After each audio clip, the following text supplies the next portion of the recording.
d'un service de rééducation fonctionnelle pédiatrique à Lyon. Et je m'intéresse beaucoup à la paralysie cérébrale, à la douleur, aux excentrations de hanches, luxation de hanches, etc. Voilà, que vous dire d'autre, Rina? L'occasion, je pense, de reprendre la parole après. Et Christian Bonnet, je suis, moi aussi, je me sens très concerné par le sujet de cet après-midi, reconnaître, définir et traiter la douleur chronique. Je suis père d'une jeune femme qui a 40 ans, qui est IMC, très lourdement handicapée, et qui malheureusement, comme beaucoup d'IMC, souffre beaucoup. Et je suis particulièrement reconnaissant, et je remercie la Fondation Maîtrise de travailler sur ce sujet très très important, qu'elle a contribué à mettre à l'ordre du jour, hein, en entendant la parole des intéressés, qui, je crois, sont encore plus sensibles à la douleur qu'au fait de ne pas marcher. Et je crois que c'est vraiment quelque chose d'important.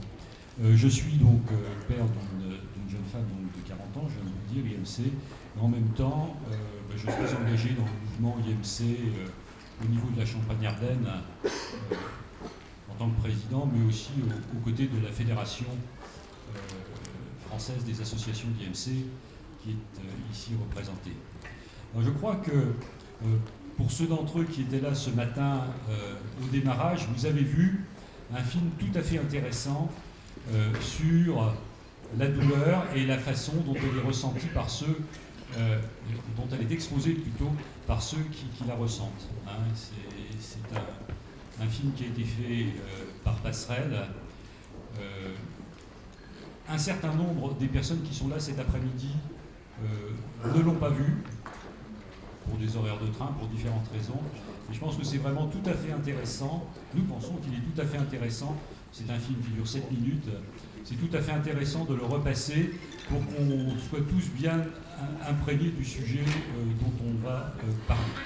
Alors là, vous allez voir dans ce film des jeunes adultes qui parlent de leur souffrance. Ils sont en capacité d'exprimer ce qu'ils ressentent. Il ne faut pas oublier que à côté d'eux, il y en a beaucoup qui ont besoin d'être représentés parce qu'ils ne peuvent pas s'exprimer eux-mêmes. Donc aujourd'hui, là, dans ce film, on voit l'expression de la douleur des personnes qui peuvent s'exprimer. Il faut aussi penser à l'importance des relations entre les médecins, les familles. Le docteur Kans a dit ce matin, je ne parle pas de 650 000 personnes handicapées, je parle de 650 000 familles touchées par la lésion cérébrale en Europe. Donc c'est vrai que c'est bien, au-delà de la personne handicapée, la douleur c'est l'affaire de la famille, et la famille qui est importante pour discuter avec les médecins, pour discuter avec tous ceux qui prennent en charge les personnes handicapées. Voilà. On va pouvoir entamer la discussion. Quelques questions. Monsieur Gérard. Oui, moi j'ai une expérience plutôt de neuroréhabilitation chez l'adulte, hein, et dans les lésions cérébrales actives. Donc la question que je pose est peut-être saugrenue. Mais avant de poser cette question, je m'intéresserai au Dr Fournier-Charrière pour lui dire que vous pouvez monter sur l'estrade peut-être. La façon dont elle a illustré la douleur physique, c'était un médaillon avec un cerf qui brame. Le brame du cerf est une expérience de souffrance morale intense devant la vie, l'amour et la mort. C'était juste un commentaire sur la façon d'illustrer. La question que je voulais poser à toutes les personnes qui sont sur l'estrade, c'est que penser de la neurostimulation transépidermique, puisque nous l'utilisons chez l'adulte à la fois à titre antalgique et à titre de décontracturant. Le TENS. Alors, le TENS était apparu une seconde sur une de mes diapositives. C'est vrai qu'on l'utilise aussi chez l'enfant, bien entendu, dans des zones quand la douleur est localisée à une certaine zone, et puis que l'enfant peut comprendre aussi et adhérer au traitement. n'utilise peut-être pas assez.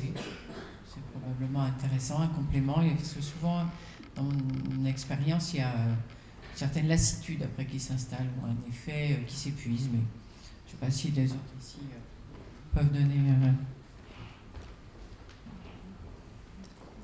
Oui, moi, il y a quelques adolescents qui utilisent le TENS et ça marche très bien. Voilà, mais il faut poser la bonne indication. Après, ça ne fait pas de mal, donc on peut essayer.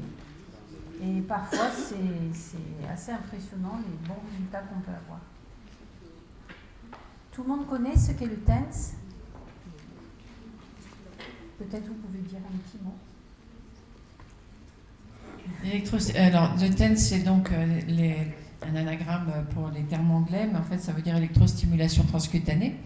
Donc, c'est un petit appareil qui va générer un courant électrique qu'on fait passer entre deux électrodes collées sur la peau, donc des fourmillements qui vont être plus ou moins intenses ou plus ou moins avec une fréquence plus ou moins élevée, selon ce qu'on peut fixer avec l'appareil. Dans la zone, donc vous savez qu'il y a une compétition dans les sensations, au niveau médulaire essentiellement, au niveau du relais, du gate control entre le premier et le deuxième neurone dans la corne postérieure de la moelle. Et donc c'est là que toutes les contre-stimulations sensorielles, le froid, le chaud, le massage et donc les sensations produites par l'électrostimulation, donc des fourmillements, vont pouvoir effacer le passage du message douloureux. Donc c'est utile un peu dans des douleurs, c'est assez utile dans des douleurs localisées. Voilà. Une autre question? Donc je disais, je suis moi-même IMC de 48 ans, syndrome de Little. J'ai été particulièrement touchée par ce qui a été dit dans le film, mais aussi par les différents témoignages qui sont précisés dans les études. Comme beaucoup d'entre eux, j'ai eu d'abord un parcours de rééducation en milieu dit spécialisé. Et ensuite, entre 25 et 30 ans, j'ai eu une phase sans rééduc, entre le début de la vie professionnelle et sûrement l'effet de saturation qu'on a tous vécu à un moment ou à un autre, du genre les kinés, on les aime bien, mais bon, ça va. Et depuis, on va dire, une quinzaine d'années, j'ai repris très sérieusement, enfin je crois très sérieusement, la kiné en ville, à raison de 2 séances par semaine, ce qui est déjà pas mal après la journée de boulot. Je confirme comme tous que notre ennemi intime, parce qu'on le connaît depuis longtemps, ce sont les étirements. Je suis la première à dire que quand il ne s'est rien passé en termes de douleur, j'appelle ça une séance blanche et je dis dommage pourquoi je suis venue, j'avoue. Il n'empêche qu'en termes de douleur, j'ai vu passer quand même beaucoup de kinés maintenant. À une époque, ils pouvaient, comme je dis, être mes parents, maintenant je pourrais être leur mère. Mais de fait, parfois la douleur, elle n'est pas liée à l'étirement lui-même, mais au fait que certains s'y prennent mal. Alors moi, j'ai la chance de bien connaître ma pathologie et être capable de formuler mon expérience et la pratique. Donc, par exemple, des choses toutes bêtes, mais que pendant un étirement, on ne passe pas du point A au point B sur des ischios en une demi-seconde. Il y en a auxquels il faut le rappeler très vite. Que pour attraper une voûte plantaire, avoir une main autre que glacée, ça peut être bien. Mais aussi que, certaines choses effectivement passent par un peu de temps. Et là j'en profiterai pour dire, je ne sais pas quel est le pouvoir de la fondation motrice à ce niveau, mais militer d'une façon ou d'une autre pour que les séances soient un peu plus longues. Déjà parce que pour certains, même si ce n'est pas pour moi le plus difficile, mais un peu quand même, le temps d'habillage et déshabillage, c'est pas toujours simple. Que par ailleurs, prévoir à la fin de la séance un petit moment de relâchement, justement, mais sans exercice. Moi, si je pouvais rester ne serait-ce que 10 minutes à plus ou moins me recroqueviller dans une position de confort sur la table, je serais assez preneuse plutôt que de repartir tout de suite car un cas dans la rue. Voilà, des choses comme ça. Et puis je vais vous faire part, pour conclure, d'un élément. Depuis 1 an, j'ai eu une mésaventure assez désagréable. J'ai fait une mauvaise chute sur mon épaule droite et je suis droitière. Et j'en ai sorti une capsulite rétractile, dans sa forme en plus majeure, parce que sinon c'est pas drôle. Abduction 5%, dixit le rhumato.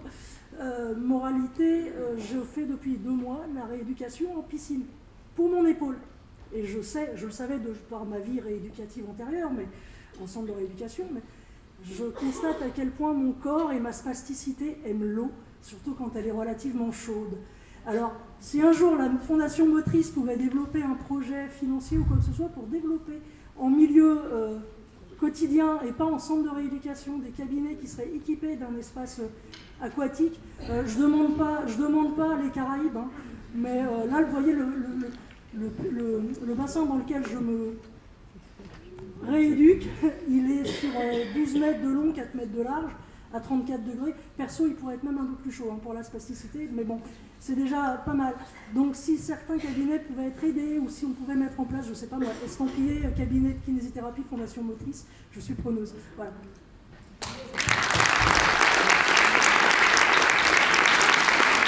Merci beaucoup.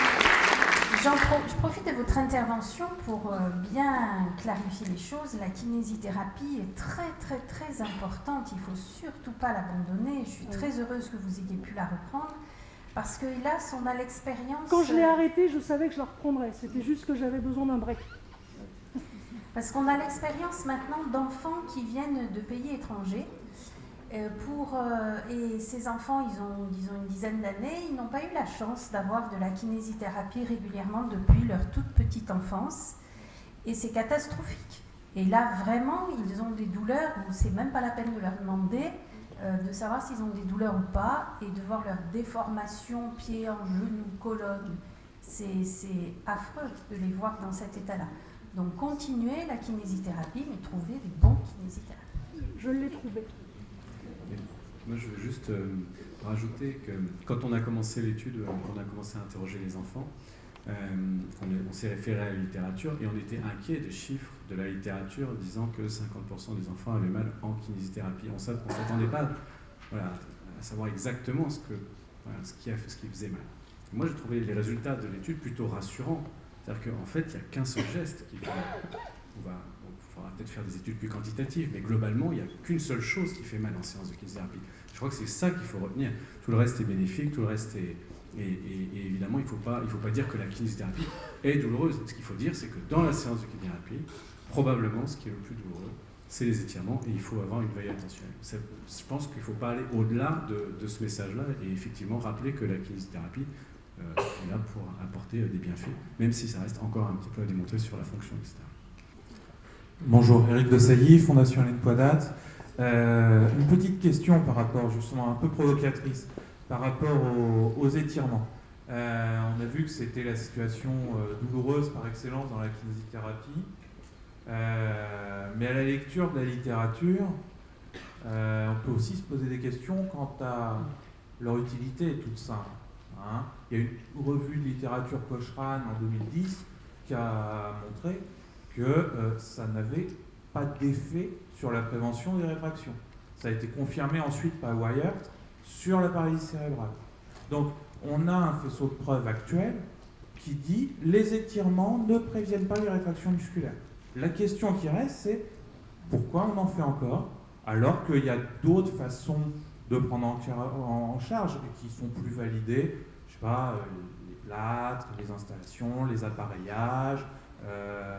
Pourquoi faire des étirements en kiné tout le temps? C'est une question un peu provocatrice, mais vu que ce n'est pas validé comme étant un outil de prévention des rétractions, pourquoi le faire si ça fait mal?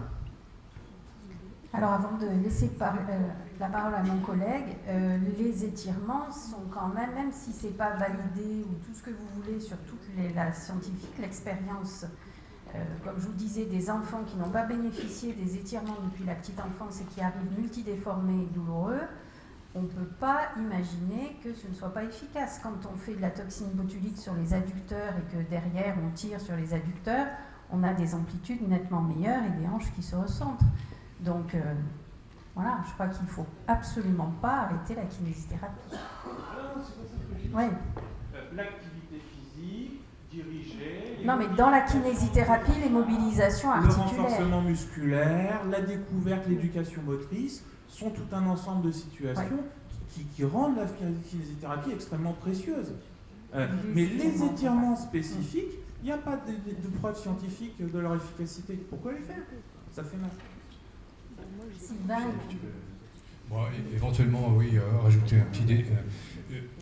Je comprends ta remarque, bien entendu. Après, derrière, c'est... ce que moi, j'ai voulu montrer, c'était... En fait, il faut qu'il y ait de l'activité. Il faut que... Parce que si on tire sur des muscles, d'abord, qui sont déjà contractés, finalement, 10 minutes, un quart d'heure, ça n'a aucun intérêt, sinon de vouloir ensuite se mettre dans une position antalgique et de se remettre ces muscles en situation courte. Donc c'est pas ça, c'est de pouvoir solliciter l'activité du sujet dans des amplitudes les plus larges possibles, les plus variées possibles, parce que c'est comme ça qu'on va limiter la modification de ce secteur de motilité. Donc comment faire? Eh bien, ce que j'ai essayé d'expliquer, c'est-à-dire déjà détendre, mettre en situation d'allongement, et non pas tirer sur, mettre en situation d'allongement en utilisant globalement les réactions du sujet, et proposer de l'activité là-dessus. Et là, à mon sens, ça devient beaucoup plus riche et j'espère plus éducatif pour la suite. Peut-être sortir un petit peu du champ de la kinésithérapie, qui est un sujet intéressant, mais il y a plein d'autres choses qui ont été abordées par les intervenants, et notamment pour ce qui est de la compréhension de la douleur chez l'enfant ou chez l'adulte, dans les différentes expérimentations ou expériences que vous avez conduites, vous avez souvent mentionné l'existence de questionnaires sur la douleur. Alors, aussi bien d'ailleurs pour les enfants ou les adultes que les parents. Le questionnaire, c'est quelque chose qui est bien adapté aux enfants qui peuvent exprimer ce qu'ils ressentent. Vous avez, pour ceux qui ne parlent pas, je ne sais plus, l'une d'entre vous nous a montré des images d'enfants dont le visage est plus ou moins souffrant pour exprimer, mesurer l'intensité de la douleur. Mais pour ce qui est de la localisation de la douleur, c'est quelque chose où on a toujours beaucoup de mal à comprendre où les enfants ont mal. On sait qu'ils ont mal, plus ou moins, peut-être qu'on sous-estime dans certains cas ou surestime dans l'autre, comme parents, mais souvent, on a cette expérience en commun, c'est qu'on ne sait pas où c'est. Comment est-ce que vous abordez cette chose-là? Comment vous essayez d'apprécier l'endroit où l'enfant souffre, parce que c'est quand même important de le savoir. Et qu'est-ce que vous attendez des parents, notamment lorsque les enfants ne parlent pas, pour comprendre les choses? Ça s'adresse presque à tout le monde, puisque vous avez toutes et tous abordé le sujet. Alors, si je puis y répondre, peut-être vous prendrez aussi la parole là-dessus. Je crois que l'évaluation de la douleur pour un enfant qui ne communique pas de façon habituelle, parce que tous les enfants communiquent quand même d'une manière ou d'une autre, personnellement, je ne peux pas évaluer la douleur de cet enfant sans les ou le ou un des deux parents à côté de l'enfant qui va me traduire ce que l'enfant exprime. C'est comme si l'enfant et le papa ou la maman parlaient chinois, que je ne comprenne rien et que je demande au papa de me traduire ce que l'enfant est en train de dire. Et sans l'enfant, le parent et moi pour évaluer la douleur, savoir un peu où elle se localise, à quel moment elle apparaît, si ça fait longtemps, si elle est chronique, si elle est due à un facteur déclenchant, etc. Je crois que sans les parents, on ne peut pas. Donc on est trois, l'enfant, les parents et le thérapeute, pour répondre à cette question. Voilà. Donc moi je voulais rebondir un petit peu sur ce qu'a dit la jeune femme tout à l'heure, qui a évoqué l'eau. Je me demandais si une thérapie rééducative dans l'eau n'était pas un élément important de rééducation justement pour les personnes. Parce que je pense que la balnéothérapie, par exemple, fait partie de tous les outils à votre disposition pour justement soigner et rééduquer certaines formes de pathologie, et notamment dans les étirements, pourquoi pas, ou autres douleurs qui nécessitent manifestement de l'eau. Et je crois que ça a été éludé un petit peu, mais je pense que c'est important. Je ne sais pas ce que vous en pensez. Oui, bien sûr, non, je peux. Voilà, oui. La dame l'a dit elle-même, et c'est elle qui est là, dans le coup, experte, c'est clair. Oui, l'eau, la chaleur, ce sont des éléments qui vont pouvoir calmer certaines douleurs, pour certaines personnes. Voilà, simplement, pour certains enfants, certains sujets de paralysie cérébrale, c'est pas forcément toujours le cas. Voilà. Donc, c'est eux qui savent souvent nous dire leurs besoins et à nous d'écouter ces besoins et éventuellement de faire en sorte d'avoir des moyens de répondre à ces besoins-là, bien sûr. Oui, bien sûr. Dans les situations post-opératoires, par exemple, c'est évident. Alors, une petite pause.